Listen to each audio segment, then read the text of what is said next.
My name is Epsiba Beulah. Before I was a Hindu girl doing a lot of idol worship, and I was like a completely a traditional girl, like accepting what father says, what the elder says, and I was used to respect all those things. And after coming to the Lord, and I stopped the tradition. I completely stopped the tradition, and I just entered into the love and compassion of the Lord. My parents arranged for the marriage, and it was like a 2 months gap from the arrangement to the marriage. And immediately after marriage, like he said, like I don't like you. I just want to leave, and he left. Even I was pleading him, I was begging him, and I was asking him to come back, but it never happened. If he is not going to come to me, I want to die. That if he is going to be separated from me, I should die. The day I was about to kill myself, I was watching a TV channel, and immediately she started like, here one girl is crying. You have been separated with your husband and you are planning to die now, but you are not going to do that. Immediately I called to one of my Christian friends, and she shared with me the gospel. On the spot, I accepted Lord as my Savior. The next moment, I felt free from the burdens and all kind of thoughts, and everything left me. Praise Lord అండి. దేవునికి మహిమ కలుగును గాక. ప్రార్థన చేసుకుందాం. పరిశుద్ధ గొప్ప దేవా, నీకు స్తోత్రం, స్తుతి, మహిమ, ఘనత, ప్రభావం చెల్లించుకుంటున్నాం నాయన. ఈ సమయంలో ఉన్న పాటను మీ పాసనేదికి వచ్చటకు మీరు మాకు ఇచ్చిన గొప్ప ధన్యతకి వందనాలు. అద్భుతకరుడు, ఆలోచనకర్తవు నాన్న, నీకు వందనాలయ్యా. అయ్యా నీకు వందనాలు, నీకు వందనాలు, నీకు స్తోత్రమయ్యా. మరి ఈరోజు లూకాసు వార్తలోని ప్రభానైనా 2వ భాగముగానైనా తండ్రి 1వ అధ్యాయం మరి 26వ వచనం నుండి 56 వచనాల వరకు మేము ధ్యానిస్తుండగా మాతో మాట్లాడండి యేసయ్య. అయ్యా మీ కొరకు మీరు రాకడ నిమిత్తం మేము సిద్ధపరచబడడానికి, ఆయతపరచబడడానికి అయ్యా మేము ఎన్నుకున్న అంశం ద్వారా మా తండ్రి పరిశుద్ధాత్ముడా మీరే మమ్మల్ని సంసిద్ధం చేయమని యేసుక్రీస్తు నామములో సమయాన్ని ప్రార్థన సమర్పిస్తూ యేసుక్రీస్తు నామములో సమర్పిస్తున్నాము తండ్రి. ఆమేన్. ప్రైజ్ లార్డ్ అండి. దేవునికి మహిమ కలుగును గాక.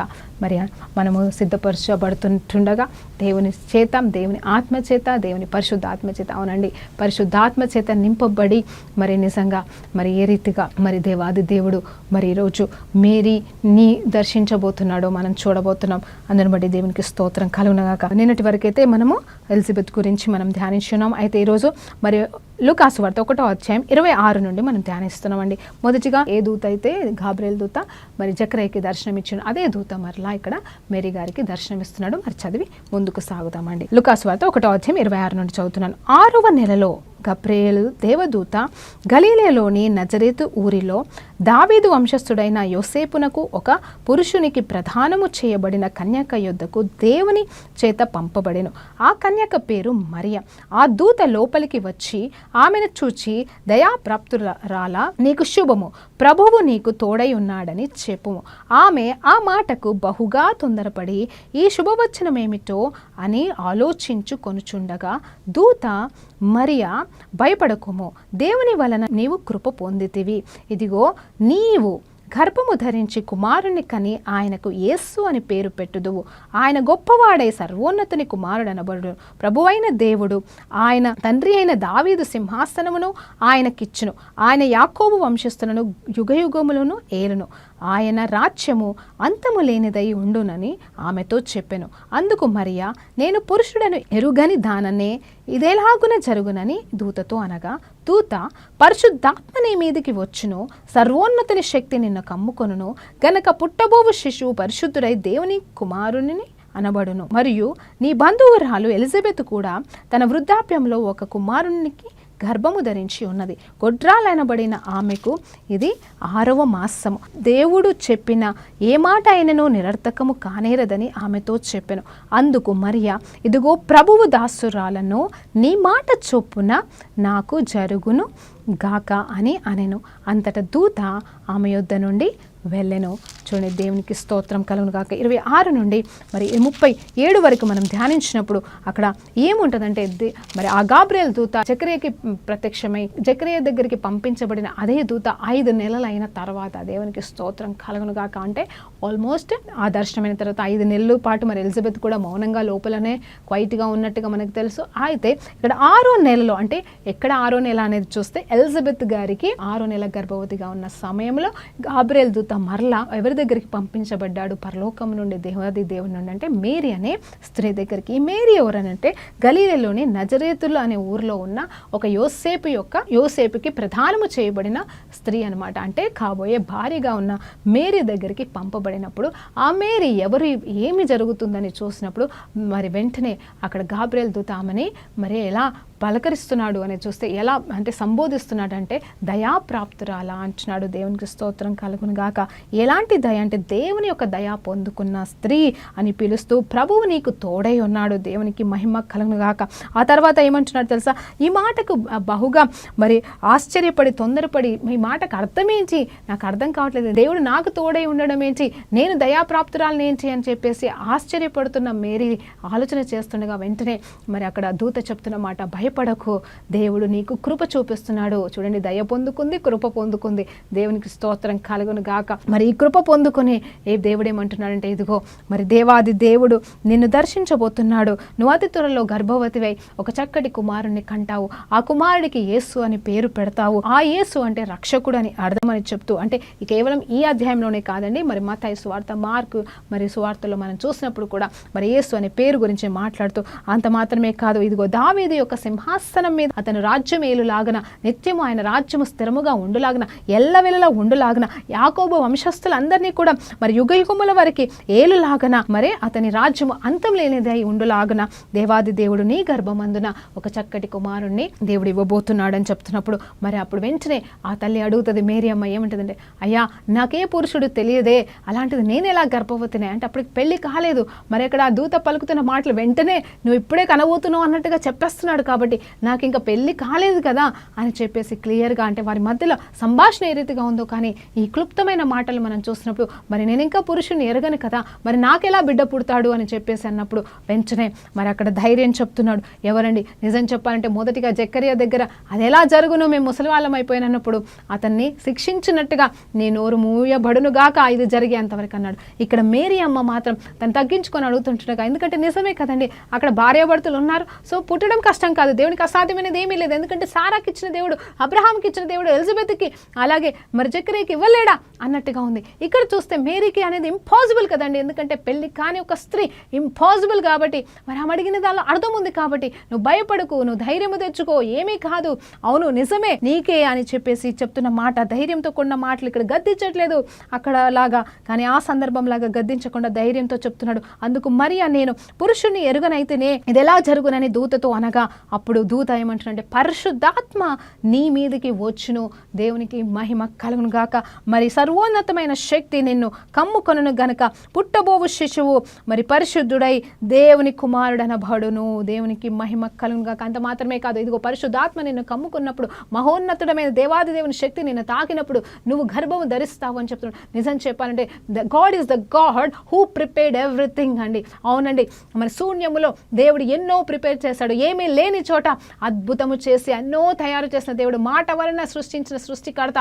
మరి నిజం చెప్పాలంటే ఆయన ఆత్మనే శరీర రూపములో మరి ఎవరిలో పెడుతున్నాడు అంటే దేవునికి స్తోత్రం కలుగును గాక, మేరీ గర్భంలో పెడుతున్నాడండి. అవును, nothing is impossible with God అనేది మరి ఇక్కడ నెరవేర్చబడుతుంది. దేవునికి స్తోత్రం కలుగును గాక. అవును, ఎంతో మంది గర్భఫలం కోసం ఎదురు చూస్తున్నాం. అవునండి, ఇప్పుడున్న డాక్టర్ల జ్ఞానం వలనే ఏ తల్లి సంతానమో అన్నట్టుగా, ఏ బిడ్డ సంతానమో తెలియక, ఏ భర్త నుండి వచ్చిన మరి బీజాలో తెలియక, అంటే ఏ స్త్రీ ఏ పురుషుడని కూడా తెలియకుండా డాక్టర్లు జ్ఞానయుక్తంగా మరి బిడ్డల్ని కనే ప్రాసెస్లోకి చేయగలిగితే, దేవాది దేవుడు సృష్టికర్త వారికి జ్ఞానం ఇచ్చిన వాడే, జ్ఞానవంతుడైన దేవాది దేవుడికి మరి ఒక కన్యక గర్భంలో బిడ్డని పుట్టించలేడా అని నేను ఈరోజు ప్రశ్నిస్తున్నానండి. దేవునికి స్తోత్రం కలుగును గాక. అంటే ప్రశ్నించడం కాదు, మరి దేవుడు చేయగలడని చెప్తున్నాను. సో ఒక స్త్రీకి అవమానం తీసుకొచ్చే పనులు దేవుడు చేయడు, కానీ ఇక్కడ లోక మానవాళి కొరకు పరిశుద్ధుడు పుట్టాలి కాబట్టి, ఆ పరిశుద్ధమైన దేవుడు మరి పుట్టడానికి ఒక గర్భం కావాలి కాబట్టి, ఇక్కడ ఈ మేరీ యొక్క గర్భాన్ని దేవుడు ఎన్నుకోవడం అనేది జరిగింది.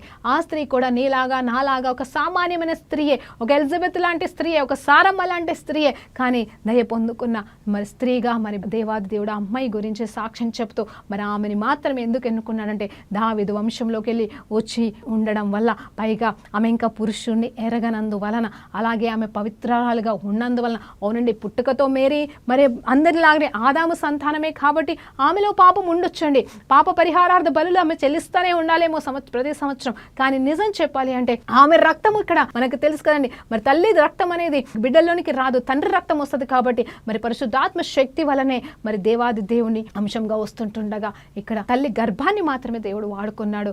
ఈ మానవాళిని కాపాడడానికి మహోన్నతుడు దిగి వస్తున్నాడు ఈ తల్లి గర్భంలోనికి. అవునండి, ఇది క్రిస్మస్ మెసేజే కావచ్చు, కానీ ఏదేమైనా మనం లూకాసు వార్తని ధ్యానిస్తున్నాము కాబట్టి మనం ముందుకు సాగుదామండి. ఆ తర్వాత ఇంకొక మాట చెప్పి మరి ఆ ధైర్యం చెప్తున్నాడు, విశ్వాసాన్ని ఇస్తున్నాడు. ఇక్కడ ఏంటంటే అక్కడ విశ్వాసం లేదు కాబట్టి జకర్యాని గద్దించాడేమో, నోరు మోపించాడేమో, కార్యం ఉందండి, అందులో ఒక అర్థం ఉంది. మరి దూత కావాలన్న పని చేయలేదు, దానిలో ఒక కారణం ఉంది. మనం రాబోయే కాలం ధ్యానిద్దాం. కానీ ఏదేమైనా ఇక్కడ చూస్తే ధైర్యం చెప్పడానికి, ఇదిగో నీకు బంధువురాలు అవుతుంది కదా ఎలిజబెత్, ఆమె కూడా ఇప్పుడు గర్భము ధరించి ఉన్నది. ఇదిగో నేను ఆమెని దర్శించి ఉన్నాను, ఆ తర్వాత నేను ఆమెతో మాట్లాడలేదు, కానీ అంటే ఆమె విషయంలో నేను మాట్లాడి ఉన్నాను కాబట్టి దేవుడు ఇచ్చి ఉన్నాడు. ఇప్పుడు ఆమె 6వ నెలలో ఉంది కాబట్టి నువ్వు వెళ్ళి దర్శించవచ్చు. ఇదే నీకు సూచన, దేవుడు ఏది చెప్పినా ఖచ్చితంగా చేస్తాడు అనడానికి ఇదే ఒక గొప్ప సూచన. కాబట్టి మరి నువ్వు నిలబడు అని చెప్పేసి ధైర్యపు మాటలు మరి ఆ దూత మేరియమ్మకి చెప్తున్నప్పుడు మేరియమ్మ ఒక చక్కటి మాట అంటదండి, లోబడుతుంది. చూడండి, విధేయత కంటే గొప్పది లేదు. మరి చాలా మంది అంటా ఉంటారు, ఏమంటారంటే యేసుప్రభు వారి దగ్గరికి మేరియమ్మ అలాగే తన తమ్ముళ్ళు వచ్చినప్పుడు మరి ఎవరునా అన్న తల్లి, ఎవరునా అన్నదమ్ములు అని చెప్పేసి మరి మేరియమ్మను తృణీకరిస్తున్నాడు అని చెప్పేసి అంటారు. నిజం చెప్పాలంటే ఆ తర్వాత ఏమంటారంటే, ఇదిగో ఎవరైతే దేవుని చిత్తం, ఎవరండి నా తండ్రి యొక్క చిత్తము నెరవేరుస్తారో వారే, ఎవరండి వారే నా తల్లియు నా సహోదరులు అయి ఉన్నారని చెప్పేసి చెప్తా ఉంటాడు. నిజం చెప్పాలంటే తండ్రి చిత్తము నెరవేర్చిన వారిలలో యేసు ప్రభు తర్వాత గొప్ప స్థానంలో ఉన్నది ఎవరు తెలుసా అండి? మేరియమ్మ అనే దేవునికి మహిమ కలుగును గాక. యేసు ప్రభు తర్వాత the great obedient to God is Mary అని నేను మరి ధైర్యంగా చెప్తున్నాను ఈ మాటని. ఎందుకంటే చూడండి, అంత గొప్ప సంకల్పానికి దేవుడు తనని ఎన్నుకుంటే, నేను నన్ను కాదు ప్రభా ఇంకొకరినైనా వాడుకొని మోసెస్ లాగా పరిగెత్తట్లేదు, ఇంకొకరిలాగా కాదనట్లేదు, కానీ ధైర్యంతో ఏం మాట్లాడుతుంది చూడండి, విధేయత చూపిస్తుంది. అందుకు మరియా, ఇదిగో ప్రభువు దాసురాలను, నీ మాట చొప్పున నాకు జరుగును గాక అనెను. అంతటా దూత ఆమె యొద్ద నుండి వెళ్ళెను. నీ మాట చొప్పున నాకు జరుగును గాక.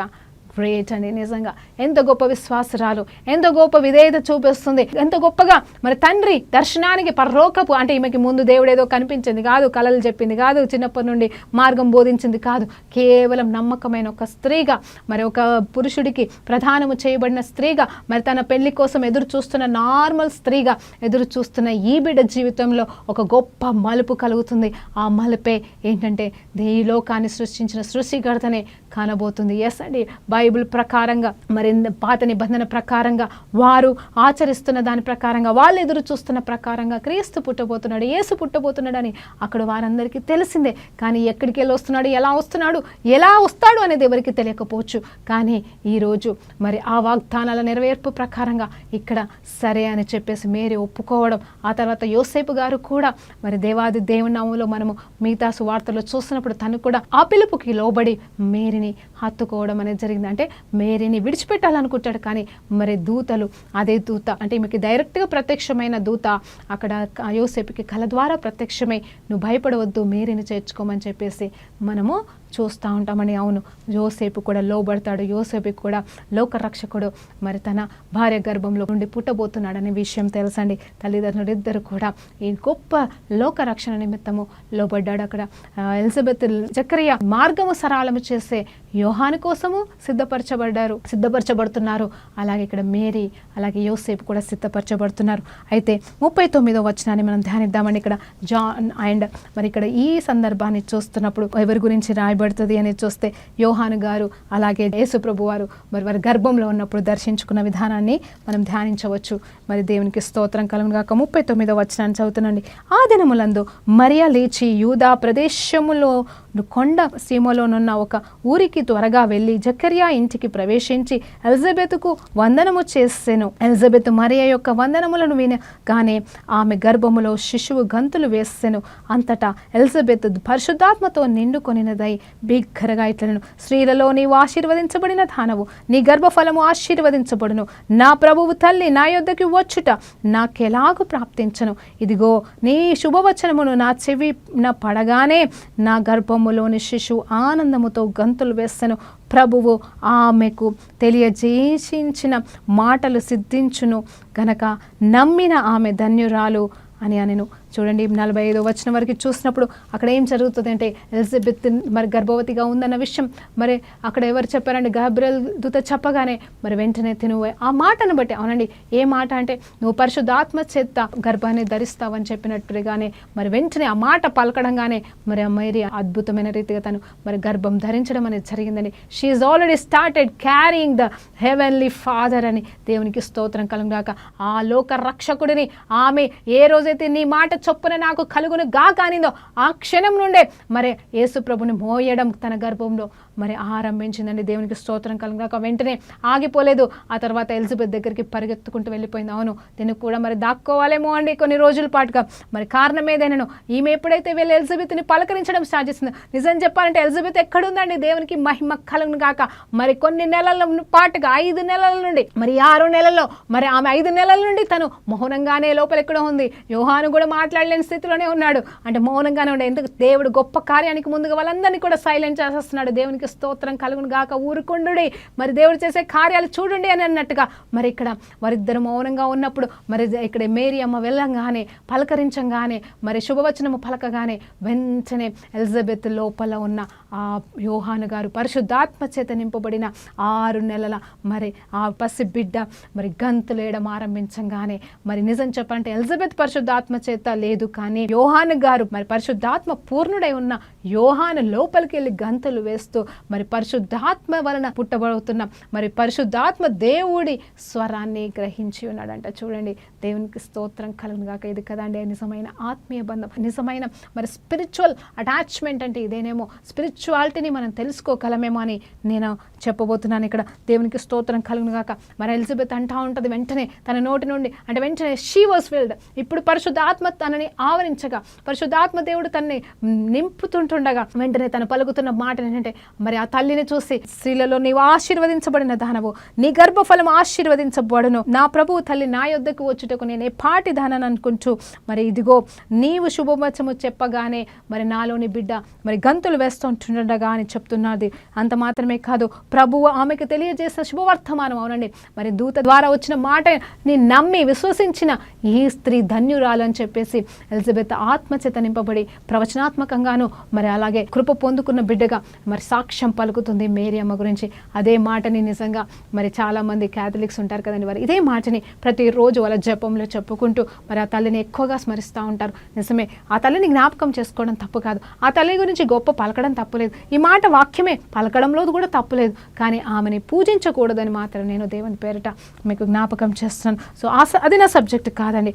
ఏది ఏమైనానో సరే దేవుణ్ణి మోసిన తల్లి మరి ఘనురాలే, దయాప్రాప్తురాలే, దయనందుకున్న స్త్రీయే. యేసు ప్రభు తర్వాత ఈ లోకంలో గొప్పగా దేవుడికి లోబడిన స్త్రీ, తండ్రికి మాటకి లోబడిన స్త్రీ ఎవరంటే మరి నిజం చెప్పాలంటే మరి మేరీ తల్లి అని. దేవునికి మహిమ కలుగును గాక. ఆ తర్వాత చూసినప్పుడు మరి అప్పుడు మరి ఇట్లా అంటుంది చూడండి.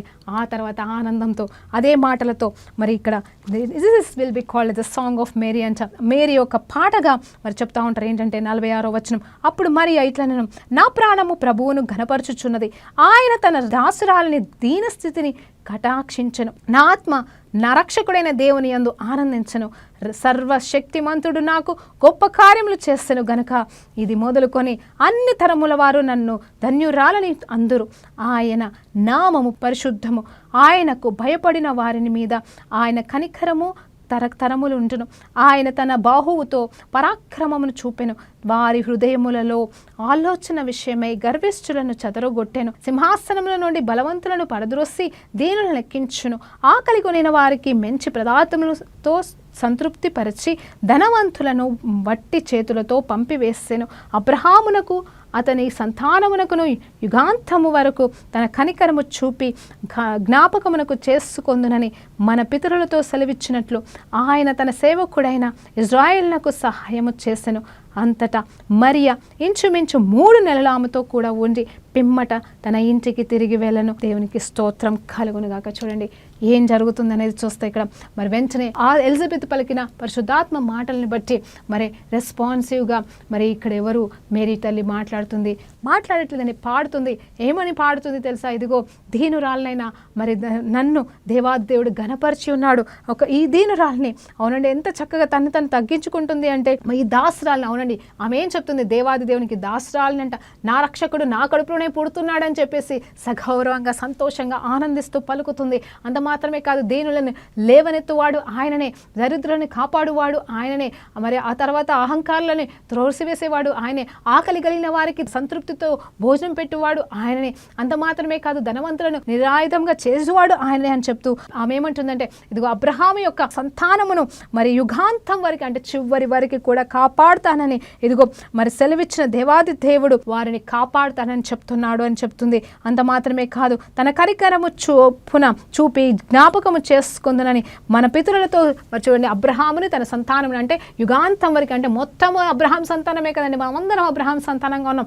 ఎవరెవరమైతే మరి క్రీస్తుని నమ్ముతామో క్రీస్తుకి సంతానం మాత్రమే కాదు, కానీ క్రీస్తుని నమ్మిన వారందరూ కూడా అబ్రహాము వలన విశ్వాసము మూలంగా మనము అబ్రహాము సంతానం అనబడతామని కూడా మరి దేవాది దేవుడి వాక్యంలో మనకు బోధించబడుతూ ఉంటుంది. నిజమే, మనమైతే మొదటిగా ఆదాం సంతానం, ఆదాం తర్వాత అబ్రహాము వరకు కూడా చూసినప్పుడు అబ్రహాం కాకుండా ఇంకా వేరే వాళ్ళు కూడా ఉన్నారండి నిజం చెప్పాలంటే. కానీ దేవుడు ప్రత్యేకంగా ఇక్కడ ఈ స్త్రీ ద్వారా మనకి అబ్రహాం సంతానమైన మరి యాకోబు, ఇజ్రాయిల్ యొక్క మరి ఆ 12 గోత్రాల గురించి మాట్లాడుతుండొచ్చు. కానీ మరి నిజం చెప్పాలంటే యేసుప్రభు పుట్టుక వలన, యేసుప్రభు రాకడ వలన, యేసుప్రభు చేసిన శిల్వ యాగం వలన మనల్ని తన సొంత బిడ్డలుగా మరి అంగీకరించడం వల్ల మనము యేసుప్రభు ద్వారా అబ్రహాముకి సంతానముగా మార్చబడి ఉన్నాము. కాబట్టి దేవుడు యుగాంతం వరకు ఈ లోకంలో ఉన్న ప్రతి బిడ్డని తన సొంతగా చేసుకున్నాడు. కాబట్టి ప్రతి ఒక్క బిడ్డని తన బిడ్డగా మరి దత్తత చేసుకున్నాడు. కాబట్టి ఇక మనల్ని ఎవరు కూడా ఏమి చేయలేరని మాటని మరి ఇక్కడ మేరీ అమ్మ మరి చెప్పకనే చెప్పేస్తుంది. దేవునికి స్తోత్రం కలుగును గాక. ఆ తర్వాత ఇజ్రాయిల్ని దేవుడు ఘనపరుస్తాడని చెప్తూ అంతటా మరి ఆ మరియ ఇంచుమించు 3 నెలల పాటు అంటే ఇప్పుడు 6 నెలలు ఉన్న గర్భవతిగా ఉన్న ఎలిజబెత్ దగ్గర 3 నెలల పాటు ఉంటే అంటే ఆల్మోస్ట్ ఇంకా ఎలిజబెత్కి ప్రసవ దినములు అంటే మరి కనే కాలం వచ్చింది. అంటే జాన్ని, యోహాన్ ద బాప్టిస్ట్ని కనే కాలం వచ్చిన సమయంలో మరి మేరీ గారు మరలా తన ఇంటికి తిరిగి వెళ్ళడం అనేది జరిగింది. అయితే 57వ వచనాన్ని మనం చూసినప్పుడు, అయితే ప్రసవ కాలము వచ్చినప్పుడు ఎలిజబెత్ కుమారుని కనెను, అప్పుడు ప్రభువు ఆమె మీద మహా కనికరమించెను అని ఆమె పొరుగువారును బంధువులను విని ఆమెతో కూడా సంతోషించిరి. 8వ దినమున వారు ఆ శిశువును సున్నతి చేయవచ్చి ఆ తండ్రి పేరును బట్టి జకర్యాను పేరు వారికి పెట్టబోచుండగా తల్లి అలాగు వద్దు, వానికి యోహాను అని పేరు పెట్టవలనని చెప్పెను. అందుకు వారు, నీ బంధువులలో ఆ పేరు గలవాడెవడును లేడే అని అతనితో చెప్పగా, వారికి ఏ పేరు పెట్టగోరుచున్నావని తన తండ్రిని సంజ్ఞలు చేసి అడిగిరి. అతడు వ్రాత పలక తెమ్మని వాని పేరు యోహానని రాసెను. అందుకు వారందరూ ఆశ్చర్యపడి వెంటనే తన నోరు తెరవబడి నాలుక సడిలి అతడు దేవుని స్తుతించుచు మాట్లాడసాగెను. అందును బట్టి వారు చుట్టుపట్ల కాపురం ఉన్న వారందరికీ భయము కలిగెను. ఆ సంగతులన్నీ యూదయ కొండసీమలంతటను ప్రచురమాయను. ప్రభు హస్తము అతనికి తోడే ఉండెను గనక ఆ సంగతులను గురించి వినిన వారందరూ ఈ బిడ్డ ఎలాంటి వాడగునో అని వాటిని మనసులో ఉంచుకొనిరి. దేవునికి స్తోత్రం కలుగుగాక. మనం 66వ వచనం వరకు చదివి ఉన్నామండి. 2వ భాగంలో నిజం చెప్పాలంటే 56 వరకు ధ్యానిద్దాం అనుకున్నాం. ఏది ఏమైనా సరే దేవాది దేవుడు మనతో మాట్లాడుతున్న మాట ఏంటంటే, ఇదిగో ఈ 2వ భాగంలో మనం ఉంటుండగా దేవుడు చెప్తున్న మాట చూడండి. ఆ తల్లి మరి ఏ స్త్రీ అయితే మరి గర్భము ధరించి ఉన్నదో ఆ ఎలిజబెత్ గారు మరి 9 మాసాలు నిండారుగా యోహాను గారిని మోసి మరి కనిన తర్వాత అక్కడ చుట్టుపక్కల వాళ్ళంతా కూడా ఆనందిస్తున్నారు. ఎవరిని బట్టి ఆనందిస్తున్నారు తెలుసా అండి? దేవునికి స్తోత్రం కలుగును కాక. ఆ బిడ్డను బట్టి ఆనందిస్తున్నారు. ఎలిజబెత్ యొక్క నిందను తొలగించాలని ఆనందిస్తున్నారు. అంత మాత్రమే కాదు, 5 నెలలు ఆమె దాక్కునింది. కానీ ఎప్పుడు బయటకు వచ్చిందంటే, నిజం చెప్పాలంటే ఎప్పుడైతే మేరీ మరి నిజంగా యేసు ప్రభుని మోస్తున్న తల్లి వచ్చి పలకరించిందో అప్పుడు తన మౌనము మరి వీడినట్టుగా మనం గమనిస్తాం. అంటే మరి ఇంకొకరితో సహవాసం అనేది ఎలిజబెత్ గారు చేసినట్టుగా మనం చూస్తాం. ఆ ఒంటరి సమయంలో మరి నిజంగా మరి యోహాను యొక్క తల్లికి మరి యేసు ప్రభు యొక్క తల్లి పరిచర్య చేయలేదంటారా? ఇక్కడ బంధువురాలు కదండి, అంటే కూర్చొని ఉండదు కదండి. నిజం చెప్పాలంటే వాళ్ళు ఒకరికొకరు సహాయం చేసుకుంటూ ఒకరికొకరు తోడుగా ఉంటూ మరి ఎంతో గొప్ప కార్యాలు చేస్తుంటారు. నేనేమనుకుంటున్నానంటే, నిజం చెప్పాలంటే మౌని అయిపోయిన జకరియా కూడా అర్థమైపోయింది. నిజం చెప్పాలి అంటే ఇక్కడ ఎలిజబెత్ గురించిన సత్యము, మేరీ గురించిన సత్యము వీరిద్దరు ఒకరినొకరు చెప్పుకొని మౌనంగా ఉన్నారు అంటే కాదు. జకరియా కూడా సత్యం తెలుసు. ఇదిగో ఏ గాబ్రియెల్ దూత అయితే వచ్చి ఇదిగో నిన్ను దర్శించి మరి మీకు సంతానం దేవుడిస్తున్నాడని చెప్పాడో అదే గాబ్రియల్ దూత వచ్చి మరి నాతో కూడా మాట్లాడి ఉన్నాడని ఖచ్చితంగా బంధువులతో చెప్పుకోలేదండి. అంటే వారిద్దరితో చెప్పుకునింది. వారు కూడా మరి ఎంతో ఆనందిస్తూ మరి రాకడ నిమిత్తం సిద్ధపరుస్తున్నారు. అంత మాత్రమే కాదు, మరి ఏ రీతిగా బ్రతకాలో, మరి ఏ రీతిగా ఆ బిడ్డని పెంచాలో, అలాగే మేరీ కూడా ఏ రీతిగా ఈ బిడ్డను పెంచాలో మరి ఆలోచించుకుంటూ ధ్యానించుకుంటూ ఆ కొన్ని నెలల పాటు ఎంతో ఆనందకరంగా మరి నిజంగా చెప్పాలంటే పరిశుద్ధాత్మ చేత పుట్టబోతున్న ఒక బిడ్డ, పరిశుద్ధాత్మ చేత నింపబడుతూ ప్రవచనాలు ఇస్తున్న ఒక తల్లి, ఆ తర్వాత చూస్తే పరిశుద్ధుడిని కనబోతున్న ఇంకొక తల్లి. వారి సహవాసం ఎంత ధన్యత కలిగిన సహవాసం అండి. హల్లెలూయా. నిజంగా పరిశుద్ధులతో సహవాసం గురించి ఒక మాట మాట్లాడాలనుకుంటున్నాను. ఈ సమయంలో మనం దేవుని సన్నిధిలో దేవుని బిడ్డలతో మనం సహవాసం చేస్తే ఎంతో ఆనందం. మనం 4 మాటలు దేవుని గురించి మాట్లాడుకుంటే ఎంతో ఆనందం, కలిసి ప్రార్థన చేసుకుంటే ఎంతో ఆనందం. దేవుడు మరి ఆయనకైనా బయలుపరుచుకుంటాడండి. 2-3 మరి నా నామంలో మీరు మాట్లాడుకుంటే, నా గురించి మాట్లాడుకుంటే నేను చెవియొగ్గి వింటానంటాడు, ఆనందిస్తానంటాడు, మీరు పలికిన మాటలు నేను రూఢిపరుస్తానంటాడు. అవునండి, ఆయన చాలా దగ్గరగా ఉంటాడు. నిజంగా చెప్పాలి అంటే ఈ మేరీ అనే స్త్రీ గర్భవతిగా ఉన్నది అని అంటే నిజం చెప్పాలంటే లోకంలో ఉన్న వాళ్ళు ఆ టైంలో ఎవరు యాక్సెప్ట్ చెయ్యరు. ఈవెన్ యోసేపు కూడా వదిలించుకోవాలనుకున్నాడు. కానీ మరి ఆ సమయంలో ఆ దేవుడు సలహా ఇచ్చాడు ఆమెకి, ఏంటంటే నువ్వు అక్కడికి వెళ్ళు. నిజం చెప్పండి, అక్కడ she will get a protection. Yes, అక్కడ మరి నిజంగా ఆ వయసులో గర్భము ధరించిన వారికి తెలుసు ఏంటంటే ఏమి జరిగిందో, అద్భుతం ఎలా జరుగుతుందో వారికి తెలుసు. ఆ రీతిగానే చూస్తే ఇక్కడ మేరీని కేవలం వారు మాత్రమే అర్థం చేసుకుంటారని మనము ఆల్రెడీ ఒకసారి ధ్యానించుకున్నట్టుగా మరి అక్కడికి అర్థం చేసుకున్న వారి మధ్యలోకే మేరీ గారిని పంపించాడు. నేను అనుకుంటున్న ఈ లోపల యోసేపుతో మరి దేవాది దేవుడు వాక్య రూపంలో, దర్శనం రూపంలో మాట్లాడి మరి ఆ తర్వాత మరి మేరీని అత్తుకోవడానికి మరి కంప్లీట్గా పర్మిషన్ అనేది తీసుకున్నాడు. అంటే లైక్ ఆ ప్రిపరేషన్ అనేది యోసేపుకి దేవుడు కలగచేసి ఉంటాడేమో అని నేను అనుకుంటున్నాను. సరే, ఏదేమైనా ఈ సిద్ధపాటులో చూసినప్పుడు మరి ఆ తర్వాత మరి అక్కడ పేరు నామకరణం అంతా కూడా మరి దేవుని చిత్తమైతే మరి మనము 3వ భాగంలో ధ్యానిద్దామండి. ఇప్పుడు నేను ఒక మాట చెప్తాను. ఇక్కడ ఆ సైలెన్స్ అనేది బ్రేక్ అయ్యే సందర్భాన్ని మనం ఇంతకుముందు చదివి ఉన్నాము. అవును, నిజం చెప్పేయాలంటే ఇక్కడ సైలెన్స్ ఎక్కడ కనిపించట్లేదు. ఓన్లీ జకర్యా ఒక్కడే మౌనంగా ఉన్నాడు. వారేమో చక్కగా ప్రతిరోజు ఆత్మలో ఆనందిస్తూ పరిశుద్ధాత్మ చేత నింపబడుతూ, నిజం చెప్పాలంటే దేవుని స్వరము రాక చాలా రోజులైపోయింది. వీరిద్దరూ కూడా గంతులు వేసుకుంటూ ఆనందించుకుంటూ మాట్లాడుకుంటూ దేవుణ్ణి గణపరుచుకుంటూ, ఇక్కడ 4 వచనాలు 5 వచనాలు మాత్రమే రాసన్నారేమోనండి. కొన్ని 10 వచనాలే మేరీ పాట ఉండొచ్చు, మా ఎలిజబెత్ మాటలు ఉండొచ్చు, కానీ వారు ఆనందించినారు. నేను అదే చెప్తున్నాను, దేవునితో మనం గడుపుతూ దేవుని ఆత్మచేత నింపబడుతున్న వారుగా దేవునిలో ఆనందిస్తూ, నిజమే కదండి, నిజమైన సంపూర్ణత ఎక్కడుందంటే ఆత్మలో ఆనందం అంట. ఆయన సన్నిధిలో మనకి సంపూర్ణ సంతోషం ఉన్నదంట. ఆయన మందిరంలో మనకి మరి మేలు కలుగుతుందంట. ఒక దినము దేవుని సన్నిధిలో గడుపుట 1000 దినము కంటే శ్రేయస్కరం అంట. నిజం చెప్పాలంటే అలాంటి పరిశుద్ధాత్మ సహవాసంతో, పరిశుద్ధుల సహవాసంలో మనం బ్రతకాలి. కానీ లోకానుసారమైన ముసలమ్మ ముచ్చట్లు కాదని, లోకమైన రీతిలో కాదు. ఇదిగో పనికిరాని ఫోన్లతో టైం వేస్ట్ చేసుకోవడం కాదు, చూడకూడని వాటిని చూసి టైం వ్యర్థం చేసుకోవడం కాదు. నిజం చెప్పాలంటే నిజమే, ఈ లోకంలో మనం దేనికి లెక్క చెప్పలేమండి. సమయానికి లెక్క చెప్పలేము. మనం ఈ లోకంలో డబ్బుల విషయంలో లెక్క చెప్పలేము. మనం జీవిస్తున్న జీవితానికి లెక్క చెప్పలేము. కానీ నిజం చెప్పాలంటే సమయం పోనీయక దినములు చెడ్డవి కాబట్టి మనం దేవుని కోసం బ్రతకాలని ఆయత్తపరచబడుతున్నాము, సిద్ధపరచబడుతున్నాము. కాబట్టి ఇదిగో ఈ 4 మాటలలో మనం ఏం నేర్చుకుంటున్నామంటే లోబడట నేర్చుకుంటున్నాం. మేరీ అమ్మ గురించి మనం చక్కటి ధ్యానించాం. ఏంటంటే ప్రతి స్త్రీ ఆ రీతిగా లోబడాలా, ఆ రీతిగా దేవుని కొరకు జీవించాలా, ఎలిజబెత్ లాగా మనము ఆనందించగలగాల. దేవుడు ఎంతటి అద్భుతాలనే చేస్తాడు. మరి ఇప్పటి వరకు మనం ధ్యానించిన వాటిలలో విశ్వసించకపోతే మౌనమైపోయాడు జకర్యా. కానీ దూతల విషయంలో చూస్తే మరి దూతలు ఎంత గొప్ప కార్యాలు చేస్తున్నారో కూడా మనం విన్నాము, నేర్చుకున్నాము. మరి ముగింపులో నేను ఒక మాట చెప్పాలనుకుంటున్నాను. ఈ జాన్ ద బాప్టిస్ట్ గారు ఎవరు అనేది చూస్తే మరి వీరు యేసు ప్రభువుకి 6 నెలల ముందు పుట్టినవాడే. అంతే, ఆయన మార్గం సరళం చేయడానికి వచ్చి ఉన్నాడు. హల్లెలూయా, దేవునికి స్తోత్రం కలుగుగాక. ఈరోజు 2వ రాకడ నిమిత్తము మనం సిద్ధపరచబడుతుండగా, మనం అలంకరించబడుతుండగా ఆయన పరిశుద్ధ అలంకార నిమిత్తము, అవును, పరిశుద్ధత లేకుండా దేవునికి ఇష్టలై ఉండటం అసాధ్యమండి.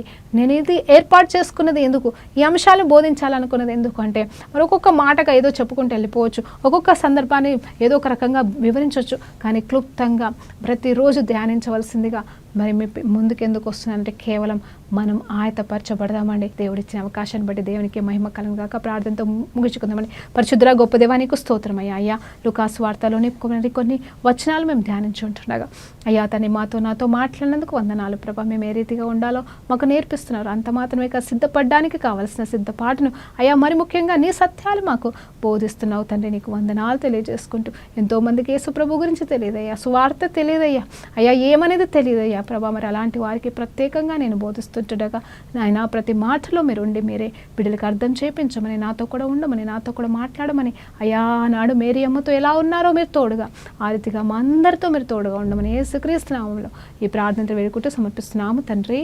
ఆమేన్. ప్రైజ్ లార్డ్ అండి. దేవునికి మహిమ కలుగును గాక.